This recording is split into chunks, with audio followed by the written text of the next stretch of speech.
రాజు మాయాశక్తుల రాయి కథ. రాజు దురాశ గర్వము కలిగిన ఒక రైతు.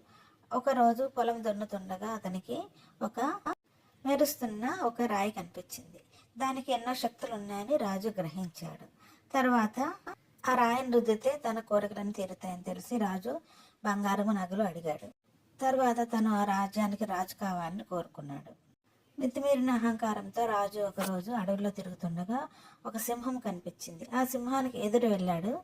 గర్వంతో రాజు ఆ రాతిని చూపించి సింహాన్ని ఓడిద్దాం అనుకున్నాడు. కానీ తన కోరిక కోరేలోగా సింహం రాజు మీద దాడి చేసింది. రాజు అవాక్కయ్యి వెంటనే రాయిని తనని పెద్ద రాతిగా మార్చమని కోరుకున్నాడు. వెంటనే రాజు రాయిగా మారిపోయాడు. మంత్రశక్తులు కలిగిన ఆ రాయి అక్కడే పడిపోయింది. రాజు తన గర్వంతో అహంకారంతో తన పతనాన్ని తనే కొని తెచ్చుకున్నాడు. రాయి అక్కడే పడి ఉంది. మరి ఎవరికి చేరుతుందో మళ్ళీ.